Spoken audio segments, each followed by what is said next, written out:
Hello and welcome to round one of the Northampton League with me, Rebecca Gillard, and joined as always by Richard Walker. Hi. Hi. And on the left today we have Callum Gillespie playing Bara Lion, and on the right we have a new player, Chris Cox, playing Bara Rose. A newbie. He is a newbie, so please go easy on him. So... You know what? He actually looks like you in the last video. Oh yeah, because he's wearing a yellow jumper. That's really random. That's just because I literally just looked at our last video. Right. And I saw that you were... You're checking yourself out on camera, Richard. No, I'm checking you out on camera now. So, you don't need to play it. I'm looking for it. You don't need to look for it. Anyway, please ignore him. So we have setups. On the left, Callum is set up with a Maester Crescent, the Shadow Priestess, is that right? Yeah. Yeah. A Fleet Bottom, and that's an Alt Art Great Hall at the bottom there. And on the right hand side, Chris has Bob, a Chud, and a Rose Road, which is like, you know, really nice setup, right? Chris is living the dream. Yeah. Go Chris. So we should just mention about the tournament. There's going to be 4 tournaments based on this little this series, and the tournament points will accumulate over the 4 tournaments, and at the end there would be like a champion. So the points are awarded in a variety of different ways. So the winner of each tournament would get the maximum number of points. I think you get 15 points for winning a tournament, 10 for coming second or something. But then there's also points based on things like your strength of schedule. There's points for things like if you win by 15-0 or you lose 0-15. There's a couple of other bits and bobs like that. To be quite honest, Dan told us the rules and like I didn't really remember them all. Dan will put them down on paper for us and we'll try and get them up on the next screen, on the next game. But yes, so there are ways of winning points and you know, so if you lose a game on 0, then you get points, for example, if you win a game on... You're waffling now. I am waffling. You are just literally You put me off by playing the video thing. You could just be talking about what Chris is marshalling. Okay, let's talk about the plots and thing then. So Chris played Training the Pentoshi into Callum's Late Summer Feast. And Chris is going first. So he's put a Knighted on Bob, and has played out the Knight of Flowers with a dupe. And also they're playing out a Green Apple Knight. Oh, wow. So because Bob is knighted, it does mean that the Green Apple Knight will not kneel to attack. That seemed good, right? Does seem good, yeah. Really strong start from Chris here. Yeah, he hadn't set up many locations, so he doesn't have longevity on that backboard. No. If the game goes long and his board gets wrecked, then he might struggle to recover. But yeah, the character base is quite strong. Yeah. You know, he can go in with Green Apple Knight on 2 challenges without needing any of his board out at all. Exactly. And just worth noting, he's also played a Little Bird on Bob, so Bob is now a Tricon. And I believe that's the Spears of the Merlin King at the bottom there. Looks like it. Yeah. So yeah, that's Chris's marshalling done. If Bob dies, Bob can come back to hand. Exactly. So that's nice. Having that dupe Knight of Flowers is pretty good as well. Very good, yeah. I should also mention that Chris doesn't have all the cards yet. So he's got, I think he said he got like the Greyjoy box and a couple of the other boxes, but he doesn't have all of the cards. So if you're thinking at points, why is he playing that? Please bear in mind, he is a brand new player with a very limited card selection. Yeah, he is. I think he does well. Just saying, yeah. Right. Yeah, he's someone that I've worked with, and I am definitely going to show everybody the video. Everyone at the work? Yes. Oh. Are they going to watch more than 10 seconds of it without being bored because they don't know what Game of Thrones card game is? Yes, because it's Chris. Oh, I see. Oh, okay. So we've got Stannis on the board. It's core Stannis. So, not seen him around for a while. Sure. Sure. Thank you. Thank you for that wonderful input. Well, I've seen him recently because I played Callum after this game. Yeah, so exactly. I've seen him. So I don't know what you're talking about. Uh-huh. And got card and shadows there. So yeah, Crescent isn't going to do much. He could remove a little bird, I suppose, if he wanted to. Shadow Priestess is just a body with icons. Stannis, though, is going to keep the board. Now, and Callum's saving a lot of gold. It is a lot of gold. We've got a card in Shadows too, which could be another Priestess. Yeah. So that could kneel Bob. I'm not sure what else he might have. What are the Bara Lion? So what possible lion stuff could he have? I think, because I played Callum in this tournament as well, I think he had like Sir Pounce and stuff like that. Me, you and Chris all play Callum. Yeah, apparently. There you go, Shadow Priestess. Yeah. He's going to trigger her reaction, and he's going to kneel the Knight of Flowers. It's an interesting choice. Hmm. Is there a restriction on Shadow Priestess? No. Well, yeah. It's a character without attachment. Ah, okay. I was wondering why it wasn't Bob. And then Nightmares on the Green Apple Knight there, so the Green Apple Knight will need to kneel to attack. So Chris does have a stronger board, but Callum played two things to ruin Chris's tempo. Meaning that if Chris is to attack with the Green Apple Knight, it will have to kneel. Robert Baratheon didn't get Nightmares. I assume that Callum's going to, ride out his icons on this round, just keep his thing standing and hope Chris kneels out all of his board. I'm not entirely convinced that Chris knows what Stannis does, to be honest. He would have. Stannis is in the corset. Chris played Baratheon. That's true, so he should know what it does. Callum playing a third card. Oh, here we go. Burning Men. So this must be quite horrible for a newer player to play against. All the cards coming out, like an established player saves a hell of a load of gold turn one against you. You're a new player, it must be quite difficult to struggle and think about the card pool, because Chris doesn't have all the cards. He hasn't seen all the cards. So it must be tough. So Callum here let the challenge go through unopposed.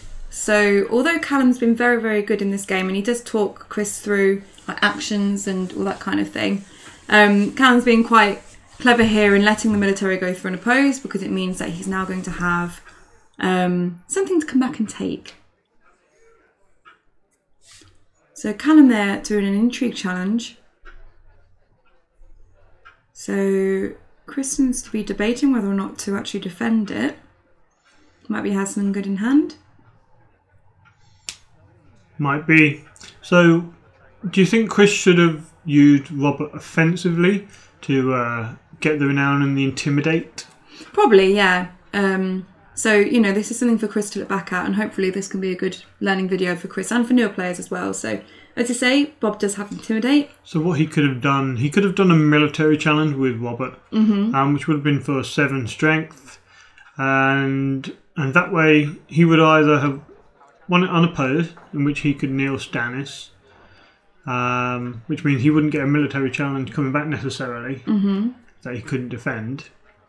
But unbeknown to him, there were the burned men. Yeah. So Callum could defend for 7, but then Bob would be 9 strength, so he could still win the challenge. But it asked questions of Callum. Yeah. Rather than Callum gets free rein to hit back at Chris. So the Intimidate is quite strong. So there you go. So if you're first player and you have Intimidate, it's a good idea to use it. I think as well maybe Chris didn't quite realise the significance of the Nightmares and the Green Apple Knight. I don't know if you noticed, he sort of made as if he was doing a non-kneeling challenge with them, and then when Callum said you need to kneel them, he was like, oh, okay, and knelt them. So maybe he wouldn't have done it with the Green Apple Knight if he'd sort of realised the significance of the Nightmares straight away. Yeah, maybe. Oh, harsh Callum. So we've got a Withering Cold on the left and a Time of Plenty from Chris. So you see Chris stood the Green Apple Knight instead of the Knight of Flowers. So Chris is valuing the possibility of doing 2 non-kneeling challenges with the Green Apple Knight instead of the one challenge with the strong Knight of Flowers who's stronger, had a power icon and a duplicate. Well, personally, I think this is a good idea. Because I agree.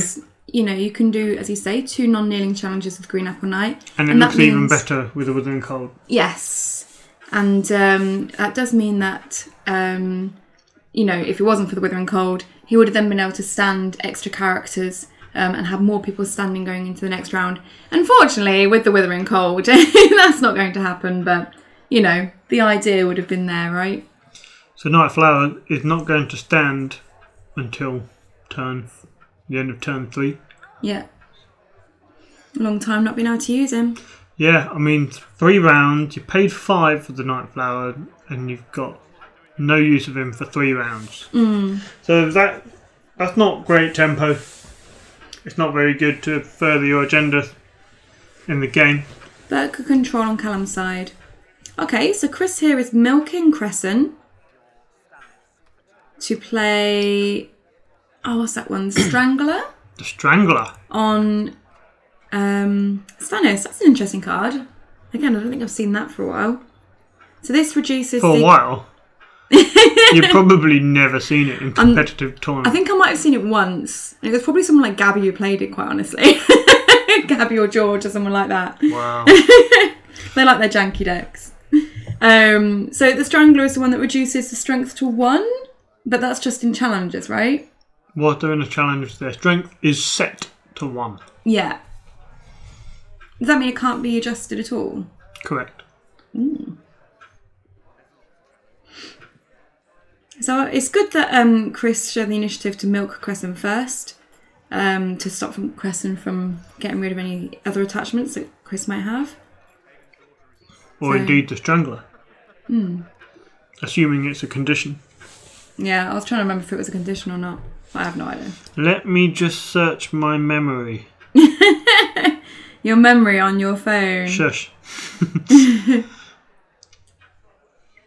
So, Strangler Wangler. Strangler Wangler. Strangler. Oh, Guess what?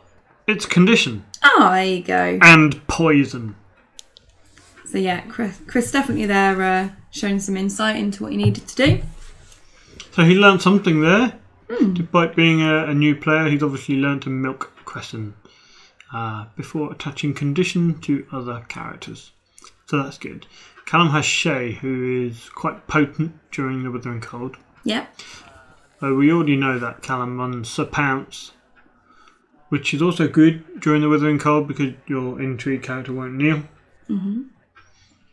So I sense a little theme there of characters that can still attack, and it doesn't matter so much during the Stannis lock. Yeah. And characters that kneel out your opponent, like the Shadow Priestesses. Indeed. And ruin them. So Chris is doing an intrigue with the Green Apple Knight here. Looks like Callum's just considering the Priestess and Shay to defend with. Yeah, because the Gak is 4 strength. 4? Oh yeah, because Davos is a knight as well, isn't he? Davos is a Knigget. So yeah, using Shay and the Priestess there to defend, but Callum can use gold to restand Shay. Is there a limit on the number of times you can do that? Don't know. Just the number of gold you've got. Let me just check my memory. Your memory is rather extensive, Richard. I'm just trying to think if I can remember if she has a limit, but I'm pretty sure she can only be used twice per phase. Okay, thank you for checking your memory, not your phone. Thank you. Yes. A military from the Green Apple Knight. And that's going through unopposed. And the claim there of a priestess. So again, this is good for Callum because it means that Chris has power on his faction card. But Chris doesn't lose anything by doing that because he's done it with a non-kneeling attacker. Exactly, yeah. So it's fine. I think he'd be better here not doing the power challenge. But it looks like he's going to. Or is he? No, he's going to. So going for a power. And I think he's stealth the priestess. It looks like it. So yeah, Stannis is set to 1. So Davos looks like he can still win. And although that's nice now, that means Davos is out for a round. So it's Crescent. Arguably, Davos is slightly better. Slightly better. Stealth and extra icon. Yeah, I'd say it's definitely better. So Callum there is going in for a power challenge, which is being defended by Bob. Boom. Oh, he's kneeling at his board. But he is winning challenges. He is winning challenges. And Shay then has been restood and is going in for the intrigue. So Chris can win it if he wants to, but he should probably leave someone standing. Oh dear. Yeah, see, Chris has obviously never played against Dennis. I think it's the Wither and Cold I'm more worried about. Well, yeah, but either way, against an opponent where you can't freely stand your board at the end of the round, you learn that you be a bit more frugal with your challenges. You only do the ones you really desperately want to win. If you can afford to slow the game down and just ride it out, then you just ride it out. But if you desperately need to push through challenges, then I guess you do it. Yeah. Although Chris now out the majority of the board then on defence.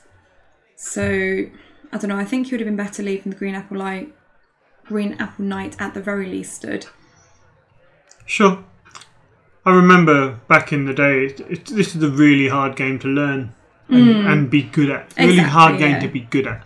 It's a game that rewards a lot of practice and repetition. Yeah. And so knowing your opponent's cards. So many cards out there to learn. So it is difficult to know what they all do, remember what they all do.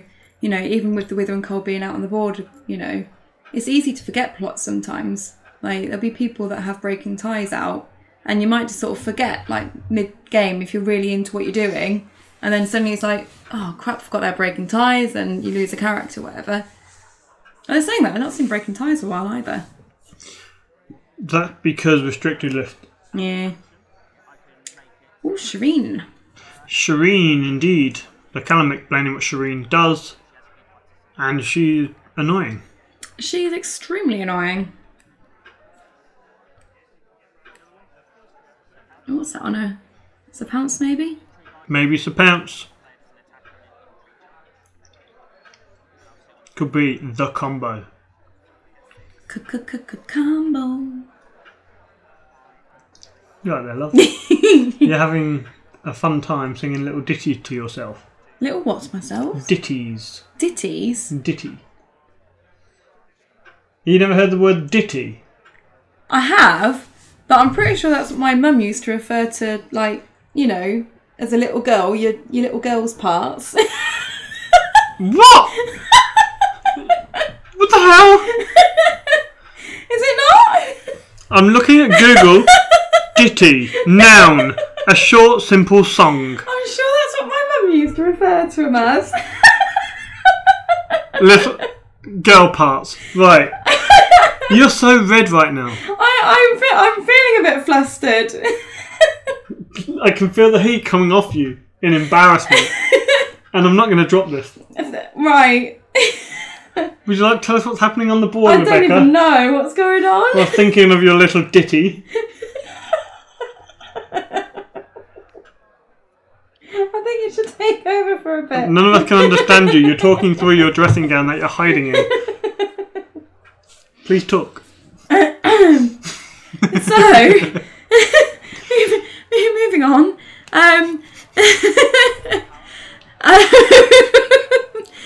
So Chris has played a piss off. Chris has played a piss off. Chris has played the High Garden Courtier. Nice. Oh yeah, and oh my god, Marjorie. But Callum has twigged what's about to happen and has very, very quickly played Consolidation of Power on Marjorie and the High Garden Courtier, kneeling both of them before Marjorie could bump, Bob, for example, and then use the minstrel to stand him. So Callum was very quick to say he had an action there before Chris could do the combo stand. Yes. So Callum's control tools are doing well. He's stalling out Chris while making Chris widen his board. There will be an inevitable reset at some point. That would get rid of most of that, because control is easier on a smaller board when you have fewer characters to control. So I'm sure Callum will thin that board out. Although, to be fair, Stannis is doing the similar job. Must be really horrible for Chris to face round 1 in your first tournament. It's not his first tournament. It's his first tournament. It literally isn't, because I took him to one. Remember? That doesn't count. It's an intro tournament. Yeah, it's still a tournament. That doesn't count. An intro tournament counts. Bullshit. That doesn't count. Intro tournament. Just because you didn't go to the intro tournament. If I didn't go to the tournament, it wasn't a tournament. Really? Weirdo. So I just got challenges coming through from Callum here. And using Shay's ability there to re-stunt her. Now Callum bullying him now. A little bit. Non-kneeling challenges with Shireen, with the threat of, you know, if you defend and win that intrigue challenge, then he'll just Shireen you. Yeah. Doesn't matter. If you defend and lose the intrigue challenge, cool, he's going to take a card from you. And he hasn't lost anything with Shireen or Sir Pounce. So standing there, and we've got Bob standing on Chris's side. Who's this other person going to be?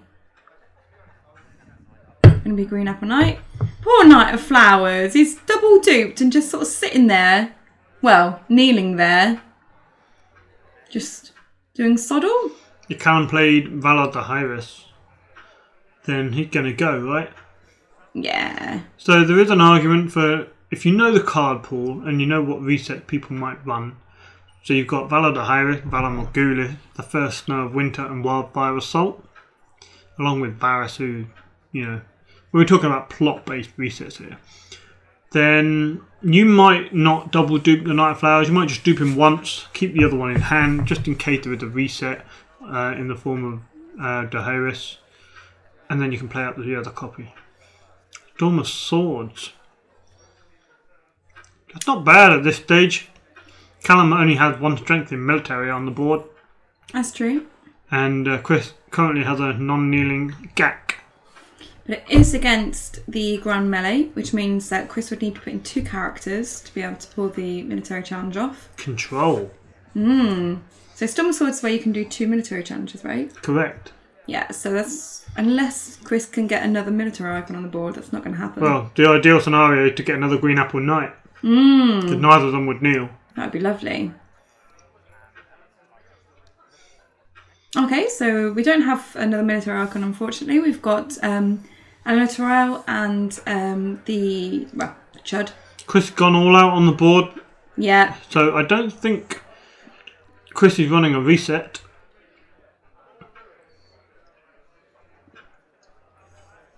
I may have already watched this game to Right. edit it, and he is running a reset. Okay, then he's not playing as if he's thinking about his own reset. And that's something else that new players do.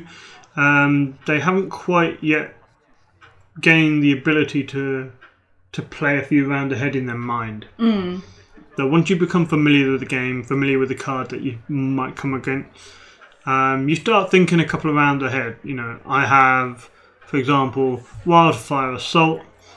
I don't want to put 10 characters on the board because I'm going to kill them in a round or 2.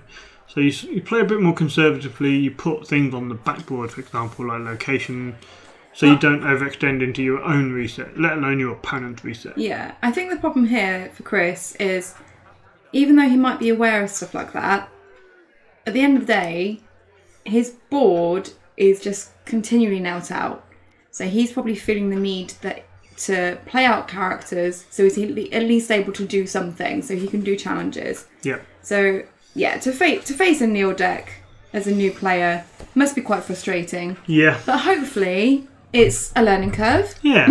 You know, it's a a way of learning cards that you might not see, because Bara hadn't been out very much. Although saying that, oh, you're off. We've not seen very much Bara about, but then saying that there was quite a few Bara at this tournament, wasn't there? I think there were 4. It's the most popular. 4 out of 12. 4 out of 12. That's crazy. Oh yeah, I probably should have said this was a 12-player tournament, so it was 3 rounds. So we got the first round. There were no 2 decks the same in this tournament. Oh, okay. If they had the same faction, it was a different agenda. So there were Bara Wars, Bara Sun, Bara Rose, and Bara Lion. That's pretty cool. Yeah. 3 different Greyjoys as well.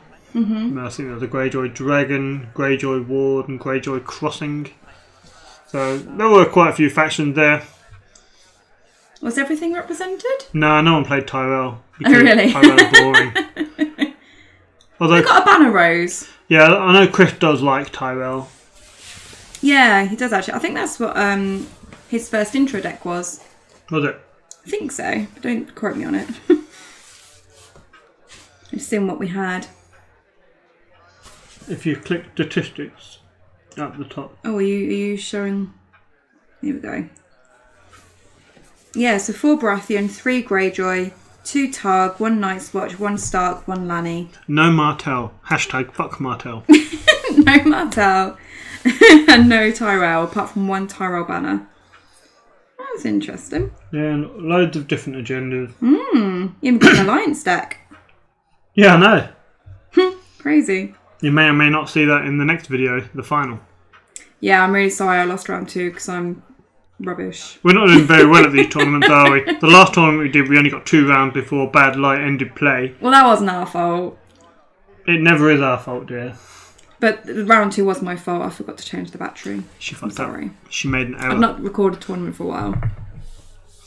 So unfortunately, after the following video to this, which is the final, you will have to just put up with our Tactics discussions. Yeah. If people still want to see them and have anything worth tacticking against. Oh yeah, so is that a thing? Tacticking? I don't know. Tacticking against. If you want something to tactic against.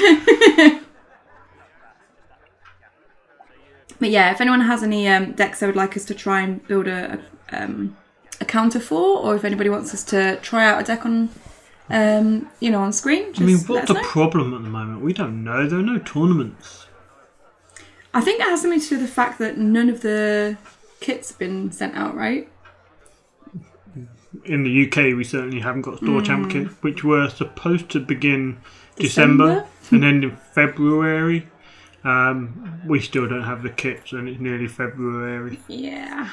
But we've been told our store championship season has been extended from February now to April. So that's nice. Yeah, at least we're still getting a bit of time to do it. So we should get some more competitive games in over the next coming months and bring them to you, our loyal viewers. So loyal they watch other videos, but that's not a problem. You're allowed to watch other videos. Unless you're Elk.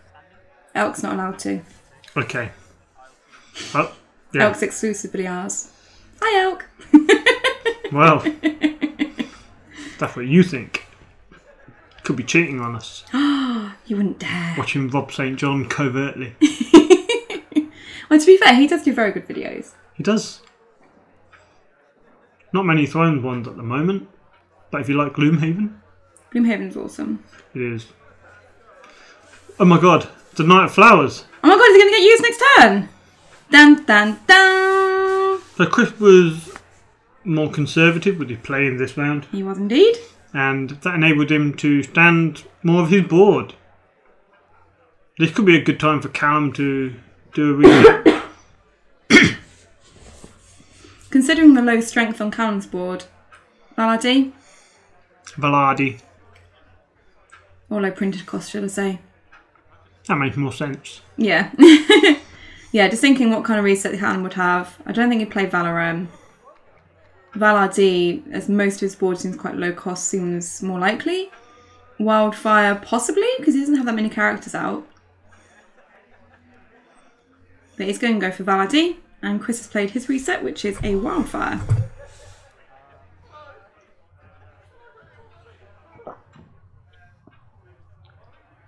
So yeah, so Chris there was playing quite wide throughout the game, and as we mentioned, you know, this is not a great thing if you're running a reset, especially if your reset is Wildfire. At least Davos comes back to hand. Yeah. And 2 of the characters on Chris's board are Chud. And he does also have the Spears of Merlin King. Can you use that? You can. So yeah, so technically you can get 2 cards back to hand. Yeah, it's not a save, it's a replacement effect. It replaces the destination of the card after it's killed. Ah, okay. So it's not a save, so it can be used. So, does it matter which order these are triggered? Well, yeah. And no. I mean, I guess if Valadi goes first, it means that Chris can make sure his characters don't die. But I think he probably wants...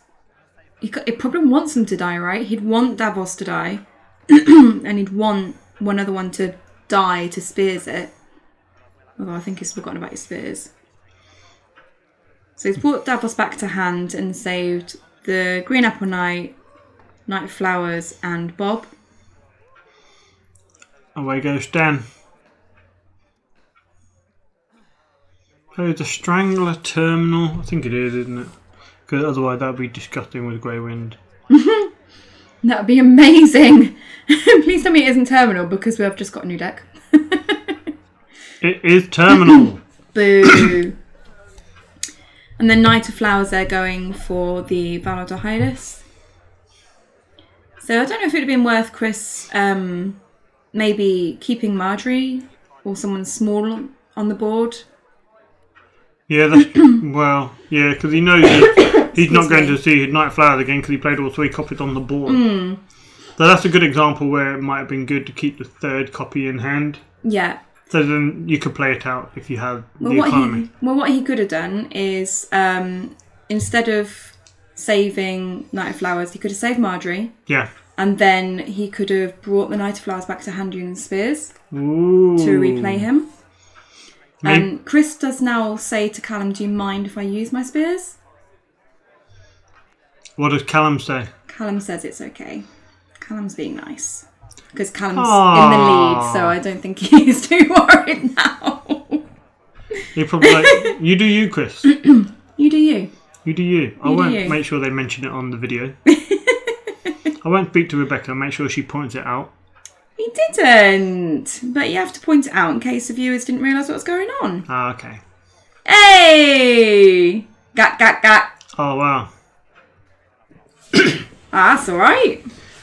And he's going first. He gets some non-kneeling challenges in. So you notice Chris has an economy shortage? He does, yeah. He's only seen 1 Rose Road. This is a home-brewed deck by Chris. It's not one that he net-decked. It's one that, you know, this is his first real card game. He quite likes Game of Thrones. He's built a deck with a theme that he likes, the Knights. So I'd be interested to see the composition of his deck. To see what sort of proportion of economy he felt necessary. Event, because I don't think I've seen him play an event. He had a Growing Strong taken from hand for Intrigue game earlier. Which only affects Tyrell characters. So maybe this is, you know, I'd like to see what the mixture of characters are. Oh, you can ask him at work tomorrow. Maybe I will. But I did mention to him our store championship on the 9th of February. And he's going to build something new. Oh, so there you go, guys. If you're around Northampton, 9th of February, we have our store championships. So that means we've got our kit. Well, it means we expect to have our kit. God. I know. I've heard that before. Yeah. We shall see. Mm. The other thing about Chris is he's not using sleeves. I know, bless him. What's that there? Traitor to the crown. So Robert does not count his strength for dominant, and he does not have he doesn't count his strength in power challenges either. Ugh, I hate that card. So he can participate in power challenges, but he does not count strength. So that's useful with the red keep. So Chris had the red keep, and now Bob, he would contribute 2 strength. Oh, okay. So technically he could intimidate them with that as well. Yeah, he's in the challenge. That's good. A bit niche. Yeah. I don't suppose there's many situations where that would be occurring. Almost as niche as using 2 intimidates in 1 challenge. Yeah, Richard. I was young, okay? Huh. I was young. Tell that to Gabby. I was young and foolhardy. Mistakes were made. They were. So Chris did a non-kneeling intrigue challenge with the Green Apple Knights, which Callum is now all out to defend. So he's obviously got something in hand that he's worried about. He doesn't seem to have many cards in hand, so the likelihood of the one he needs being taken for claim is quite high. Yeah. But it did mean that Shireen got a power for renown. The military has gone through and opposed. Does Shireen have a disputed claim? She does, yeah.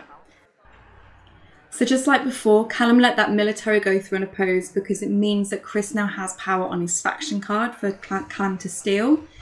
So the only problem is he's going to get through a power challenge because Bob doesn't have one and neither do the Knights. So it'd be unopposed and claim, but then he can't actually get that last power he needs because Chris has got a lot more strength for dominance. He got a lot of strength there on Bob, which won't be counted. Yeah, but the Green Apple Knights are both 3 strength each, Correct. so 6. Yeah. Whereas Callum has only got about 4, I think. And Chris got a couple of gold as well. Ah, yes, I see. So yeah, so Chris is going to take Dom here, which means it's going to go to another round. But I think this is pretty much game. I don't think in 3 minutes Chris is coming back. No. I wonder if Chris enjoyed the game. Probably found it a little bit frustrating, but yeah, he no doubt learnt a few things again about Baratheon. Yeah, hopefully. And about standing and kneeling characters. Mm-hmm. And maybe if he watches the video, he will be a bit more cognizant of when not to stand and kneel your characters, whether it's necessary to do challenges, how far to marshal characters with the fact that you or your opponent might have a reset. Exactly, there are many things that newer players can learn. Yeah, so I mean, if there are any new players that are still watching at this point, as Richard is saying, you can sort of think about things like, okay, does my opponent have a reset and do I have a reset? And sort of plan your board based on that. And again, as Richard said, read the cards. Read the cards, know what they're doing. Read that Stannis means you can only stand 2 people. Read that Withering Cold means you're not standing anything at all. And based on that knowledge, you know what you need to do. I find it very useful myself to not just read the card. Because when you read a card, for example, you read Stannis say, each player may only stand 2 people in the standing phase. Fine. You understand what that means. But then visualise that happening. So you look at your board and think, if I kneel all 3 of my characters, I can only stand 2. And that's the kind of thing that helped me remember it. Yeah. So when my opponent flipped Breaking Ties, I immediately visualise 2 of my characters that are on the board that are going to come back to my hand. Then I've already got that worst case scenario in my mind, and I don't forget it then. Yeah. So just visualise it happening and how the card can affect you. It's good advice. Is there anything else that you would give advice to Chris for in this game? Yeah, at this point, concede.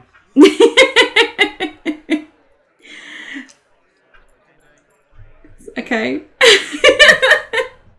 I don't think that's the kind of advice we need to be giving a new player at this point. Well, if you're enjoying it, just play it out. Just learn some things. See what card people are putting in their decks. So you can see Stannis. In a Stannis deck, you'd have Jaime Lannister because Jaime Lannister doesn't kneel to attacking military, so that is good value. Yeah, and Shireen with these with Sir Pounce again non-kneeling, and she's really annoying with her ability. So Shay, standy. Yeah, so you can see that Callum's deck is built specifically to help with the stand to counter the Stannis lock, even though Stannis is dead now anyway. So we've got Marjorie out there with dupe.